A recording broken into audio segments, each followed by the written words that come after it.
Hello, guys, and welcome to Odds Serie A Matchday 31. And we have Dani Fisichella to analyze with us this Serie A. Ciao, Dani. Tell me, is this going to be a happy season for Napoli after all? Winning the Scudetto is enough? And being out of course it is. I mean, they haven't won the Scudetto in 33 years. It is a massive achievement. Come on, let's not underestimate this. And they won the Scudetto basically in March. They got a few last games to negotiate. Yes, they're going to have some regrets because I don't think next season they might have such a favorable draw to get into the quarterfinals and potentially the semifinals. But now they should just enjoy, celebrate, and make sure they take everything in. Remember, they were not the favorite to win the league by any stretch of imagination, and they've almost done it. Exactly. Well, let's analyze this match day. And we have Juve Napoli with Dani Fisichella. Remember also to leave your tips, and of course, just make us a favor, press the like and subscribe. Please. And now let's go on with the show.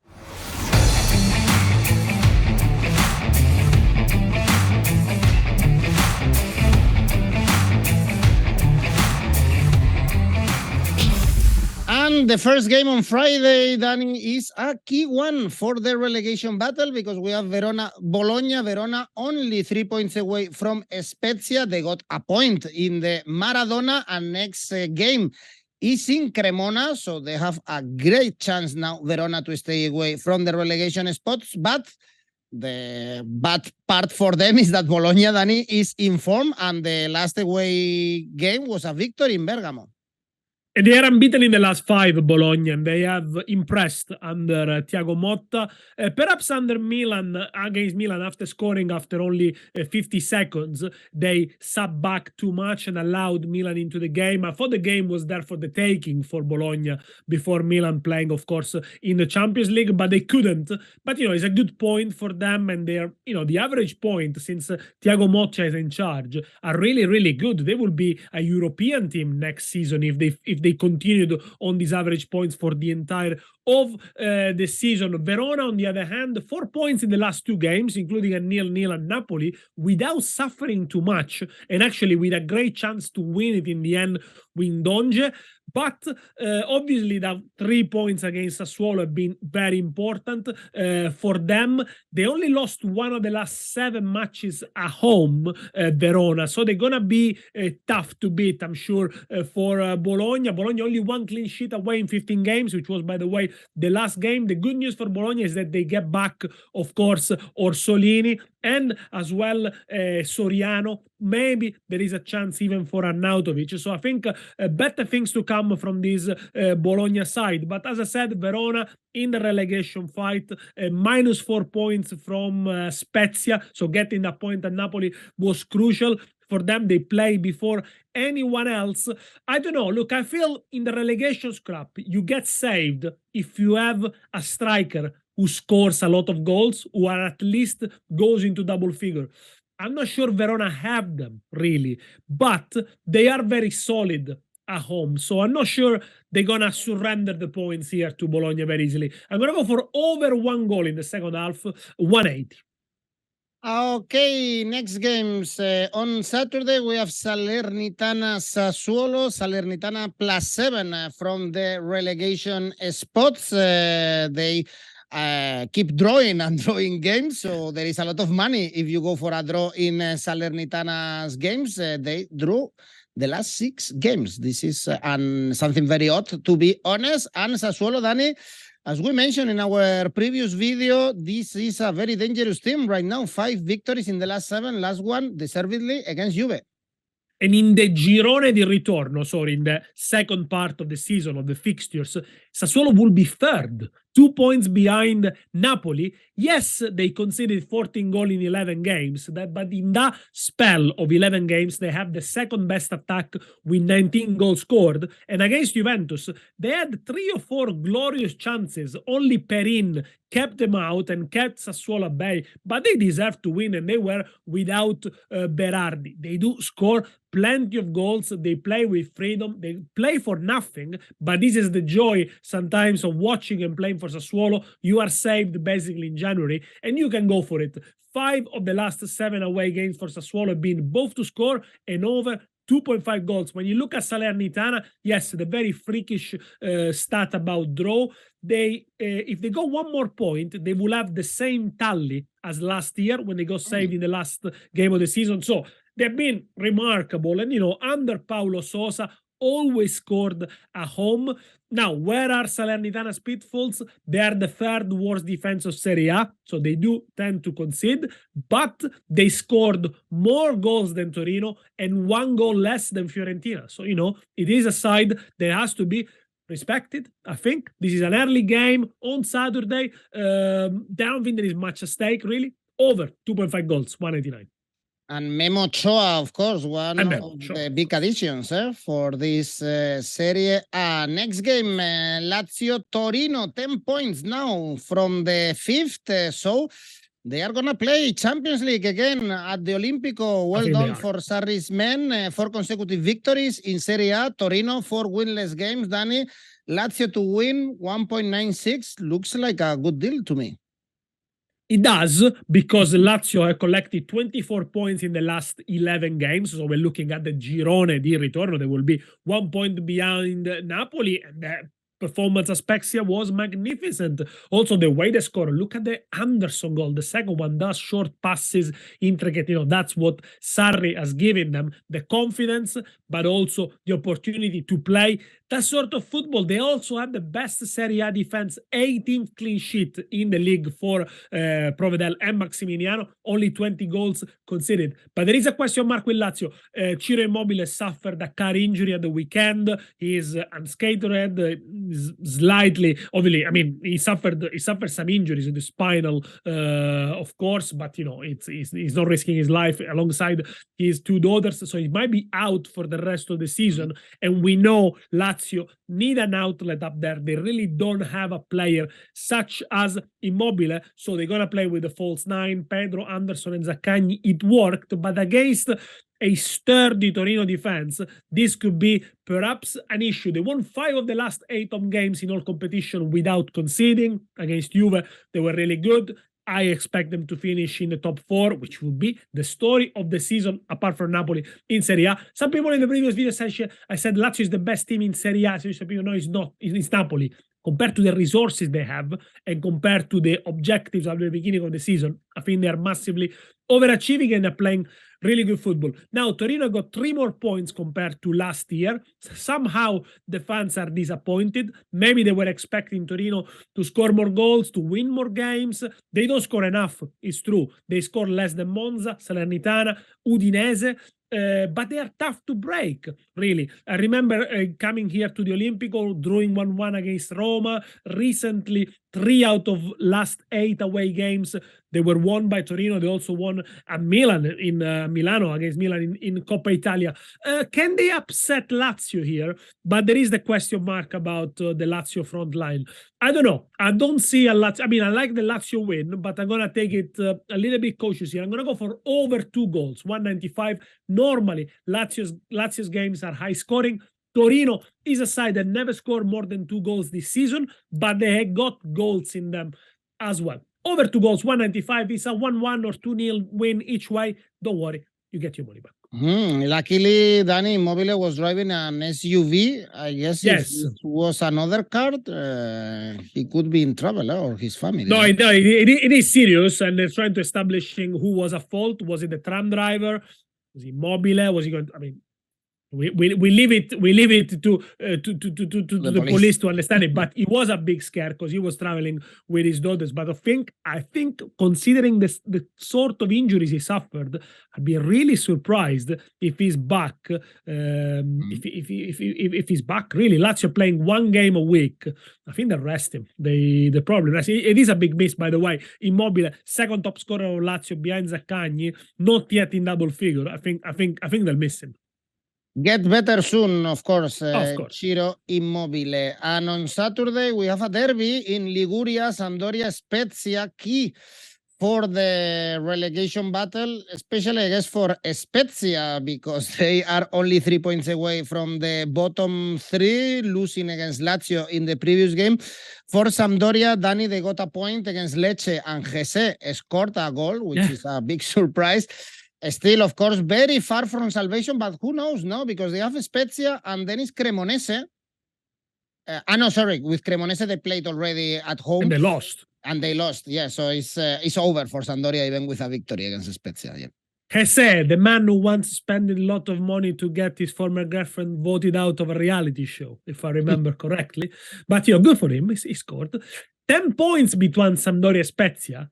And Spezia are ahead of Sampdoria. Nobody would have imagined this at the beginning of the season. Sampdoria now are bottom with the worst Serie A attack.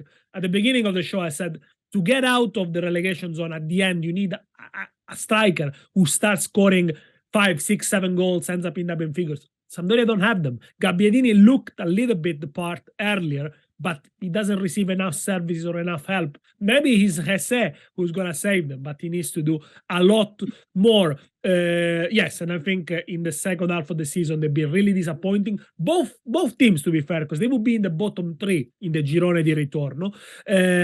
3 out of the last 4 home games for Sampdoria have been over 2.5 goals and both to score. So you can tell they're trying more, they're pushing forward more, but they leave gaps at the back. And, that defeat against Cremonese was criminal for the way it happened in the last few minutes.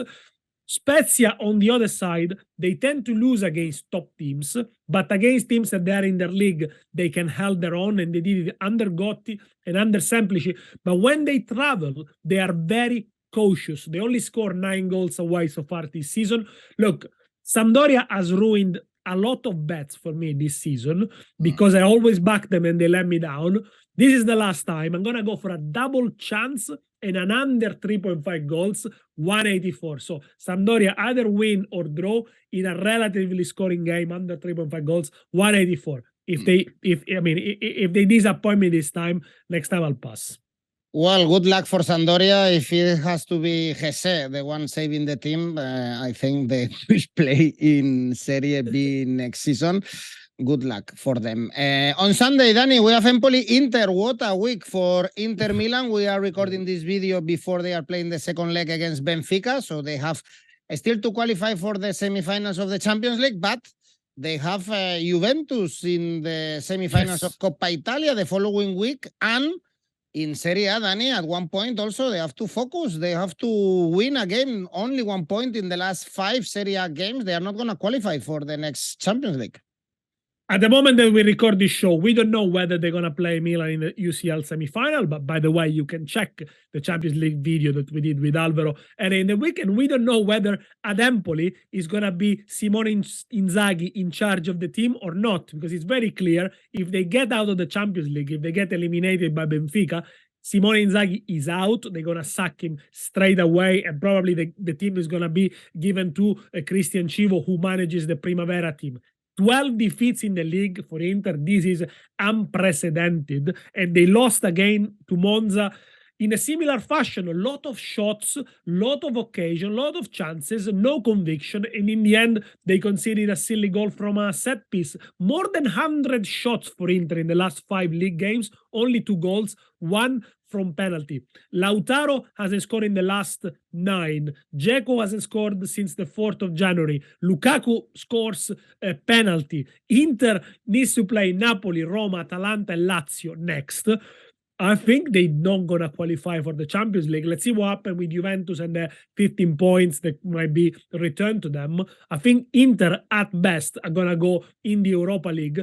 The league form has been shocking. Some people put it down to the fact the team cannot motivate themselves, but really, I don't like this excuse. I think it's also the fact that sometimes the tactics are very rigid. Inter looked a little bit predictable, really. And I think, the fact they only won 1 of the last 9 away games tells a story. Also, they got a very bad defeat. But they are lucky because after such an important game against Benfica, they play one of the sides that is less in form at the moment. And this is the classic Empoli slump like last year. Last year, they did all the work in the first 20 games, and then they start losing. You remember, we did the videos together, and then obviously they didn't go down because there were 3 teams worse than them. So in the last 11 games, Empoli have only collected 7 points. Only 1 win, by the way, against Inter. The home difference is -2 for Empoli. They only scored 4 in the last 8. But there are a good omen for Empoli, because as per last time when they beat Inter at San Siro, they play Inter again after Inter had a midweek game. Last time was when Inter were playing in the Super Cup in Riyadh, and now obviously after the Champions League and before the Coppa Italia game against Juventus. So this could be the silver lining for Empoli, who are basically saved, but they're a good side, young. They lack experience, but they do have players who can create something. I think it's very unlikely that Empoli keeps a clean sheet there.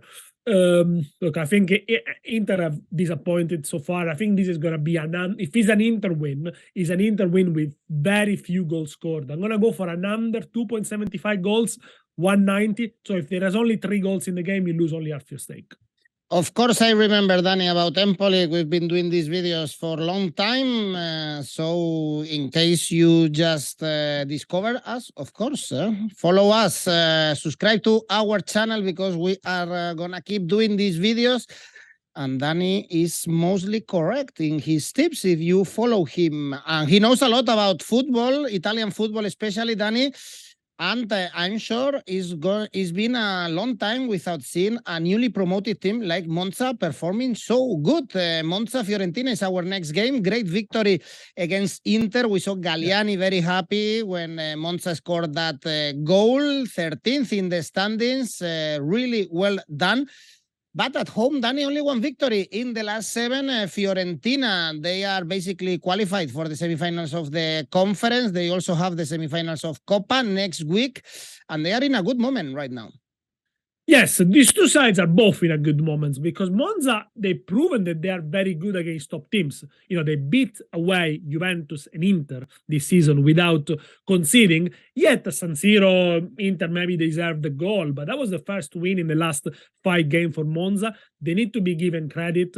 They managed the game well, knew how to wait for the chances, and took him really well. Another goal from Caldirola, who scored, of course, in the return fixtures against Inter in the last minute. He was a former Inter player, by the way. First clean sheet for Monza since February. That's where the issues are. It's a side that's not great at defending collectively. The home form is not being good. Lost 6 games.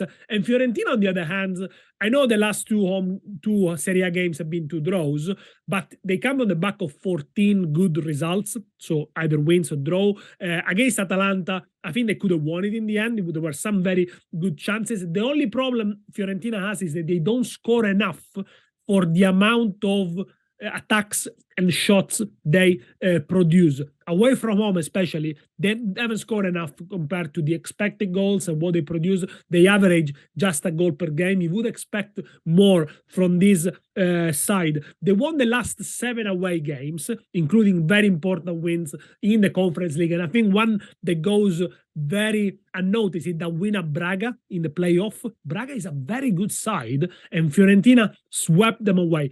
5 of those 7 away games, the Fiorentina won have been 2-0. But here, I think because this game is sandwiched in a particularly tough period for Fiorentina, which I think they're going to qualify, of course, to the Coppa Italia final, very good result, and the Conference League semi-final.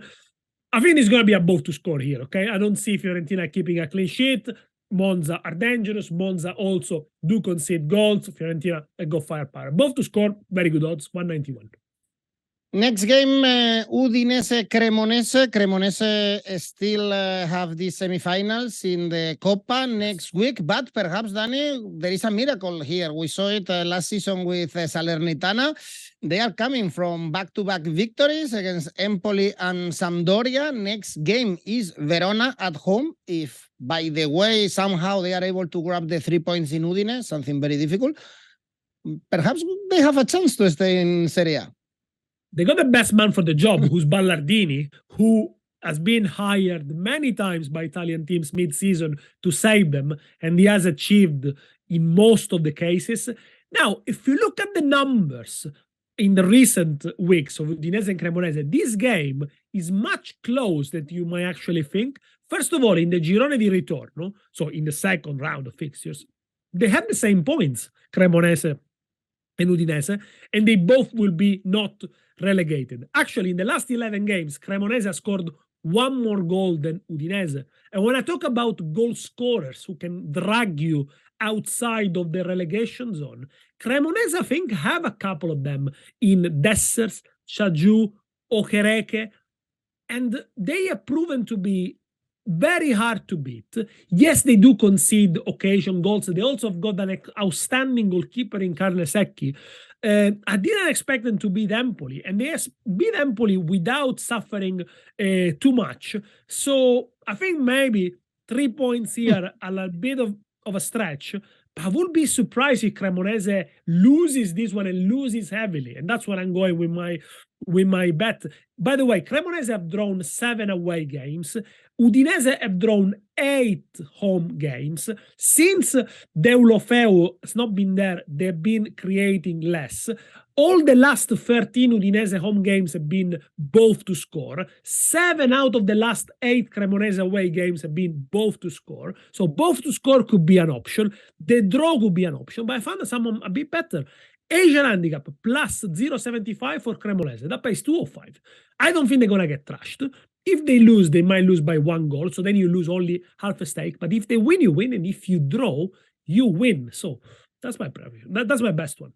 Okay, 4.10 if you go for a draw, for instance, in the Udinese Cremonese. Next game is Milan Lecce. I guess it's going to be a big party in San Siro because I Rossoneri, they are back to the semifinals of the Champions League, one of the biggest clubs in Europe, back to where they deserve after a great performance in the Maradona with Maignan, with Leao and Dani in Serie A. Also, they need to be focused to keep the 4th spot. They drew with Bologna and Empoli in the last games. Luckily for them, Lecce can be one of the easiest rivals to face right now.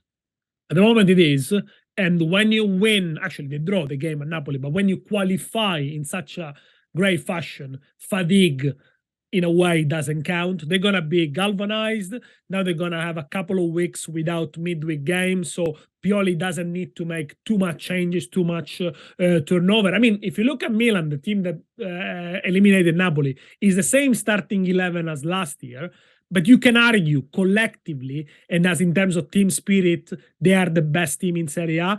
Napoli have been better in the way they play and have been more sparkling. But I think Milan, once they get back that team spirit and that cohesiveness that took them over the line last season, collectively are probably the best team in Italy. I mean, against Napoli, in the second leg, they didn't suffer too much, to be fair. Yes, Maignan saved the penalty. Yes, there could have been a penalty on Lozano in the first half, but then they had the best chances. You know, Giroud missed a penalty as well, and it proves that the choices of Pioli of making turnover against Empoli and Bologna were spot on. Milan looked much fresher than Napoli, looked more galvanized, and now they need to concentrate in Serie A. Only 1 win in the last 5 Serie A meeting, but they can count on a solid defense held by Maignan, only conceding 1 goal in 4 Champions League games. I think Maignan at the moment is the best goalkeeper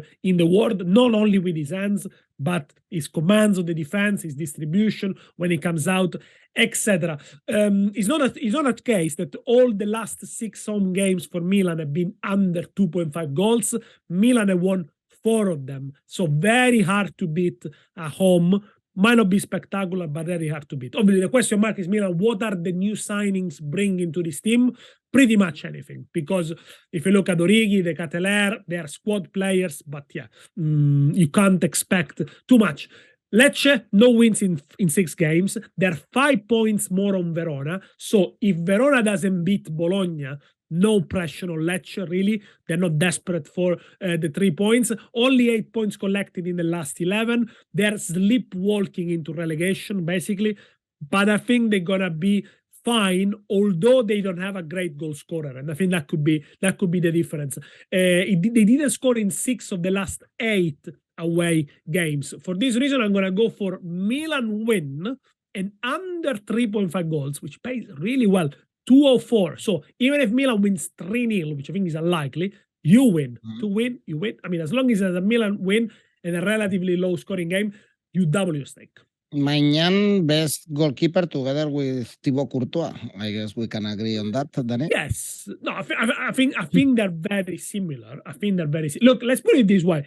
Maignan has been tested more recently. So even with the France national team in the game against Ireland. So obviously we do see more highlights, more clips of Maignan. So that could influence the judgment. But yeah, of course, they are on par. Looking at the kind of saves that Maignan did, yeah, I would say at the moment, top 2 in the world, top 1 in the world, but very, very close. Well, another good goalkeeper is Perin, now playing for Juve, because Chesney had that problem in the chest. 2 big games to finish this video. Danny, Juve-Napoli is the last game on Sunday, with Juventus playing against Sporting, with Napoli and this disappointment in the Champions League. They are going to grab and win the Scudetto, of course, but they missed a great chance to do something big in Europe, and they are arriving to the last moments of the season in spring, probably in the worst form possible. Yes. Only 1 victory in the last 5 games is the worst moment for Napoli in this great season for Napoli, we have to say, of course. The season is outstanding, as we mentioned at the top of the video. It will go down in history. They played some of the best football in Italy and Europe for a long, long time this season, for long spells, but they look tired. They look out of ideas, physically a little bit down. And, you know, they didn't suffocate Milan, really, especially in the second half. As much as if you look at the game against Verona home earlier and the one against Lecce previously, they didn't apply the same pressure. They have quality players who can deliver good balls, good cross. I mean, the goal from Osimhen is still a very good goal, very well taken and executed, but it lacks that, that constant pressure. Even the same Kvaratskhelia, I wonder whether it's been worked out a little bit, it's been found out a bit. I see, for example, Calabria having an amazing game against him. Now, Calabria is a very good defender, but Kvaratskhelia wasn't able to go past him many times, often had to cut on his right-hand side, and 2 Milan defenders were able to close him down. And now, Napoli, the problem is that they will feel disappointed, because a chance similar to this one to get to the Champions League final probably might not present itself ever. But they need to pick themselves up, because they don't want to end up losing too many games and winning the Scudetto maybe where 2 or 3 games to go. They want to win it much, much earlier. But they're going to be without few important players, without Politano, without Mario Rui, without Simeone. The same Osimhen didn't look 100% fit.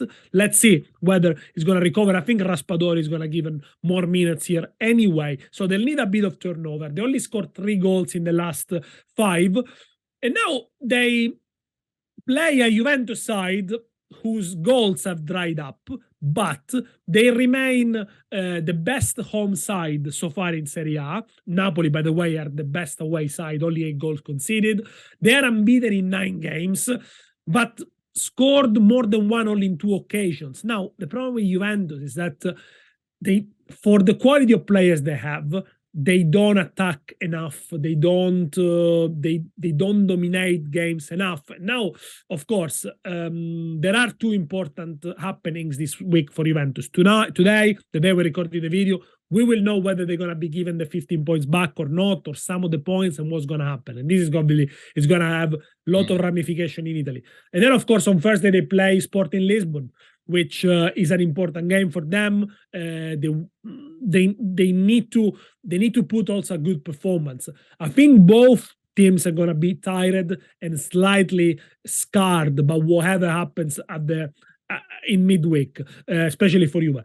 I'm going to go under 0.75 goals in the first half, 2.22. So if there is only 1 goal in the first half, you lose half your stake. It is difficult because, I mean, we are recording on Wednesday. We don't have the full information, but I can't imagine a great show at the Juventus Stadium. Let's see if we see a better game. Then on Monday, another big game, Atalanta-Roma, 3 consecutive victories for Roma, Udinese, Torino, Sampdoria. Also, they have the effort on Thursday in the Europa League against Feyenoord. Next game is key as well. They play Milan at home. So two very important games for Mourinho's men to grab Dani and to get a Champions League spot this season. Also the goal for Roma. And by the way, I hope this weekend we'll see more goals than last weekend, because last weekend 8 out of 10 games have been under 2.5 goals. So hopefully we'll see more, but maybe it's a sign of things to come. Teams are tired. Some teams don't play for nothing. We'll see. Atalanta, by the way, 2 wins in the last 8. They lack a bit of conviction. They seem a team that is not yet mature to go into a Champions League, but maybe it's a blessing in disguise. If they finish in the Europa League or Conference League, they can rebuild with a little bit more time at home. 1 win in the last 4. Very average girone di ritorno. Before the World Cup also they were defeated 3 times in a row by Napoli, Lazio and Inter. I can't fully trust them. Against Fiorentina, they could have lost it in the end. Now, Roma against Udinese, they were perfect. It was a scrappy game. They were without Dybala. It was the sort of game that you think, here we go again, between 2 cup games, Roma gonna drop point. No, they were serious, professional, took the chances well, kept going until the very end. It is a side that Mourinho knows don't have many goals in them. They don't score loads of goals. It was very strange to see them score 3, but they're solid, hard to beat. Everyone knows what they're doing. You can tell there is a sense of cohesion in this Roma side. What am I think about the Feyenoord game? Go and check, of course, the Conference League video that we've done, which is on our channel. But I think for this one, again, very early to make prediction, I think Roma Asian handicap plus 0.25, 191. If they draw, you get half a win. Well, great match day, great weekend we have in Italy with some big games, with Italian teams doing also great in Europe. Dani, let's go with your best bet. Milan to win against Lecce, 156. And Yoraka? Empoli Inter under 3.5 goals. Monza Fiorentina over 1.5 goals. Same for Udinese Cremonese over 1.5 goals. And to finish off, Juventus Napoli 1x. The odds, the total is 4.10. Okay, you have it written in the screen. Best luck to everyone. See you next week. Thank you, Dani. Remember just to press the like and subscribe. Bye.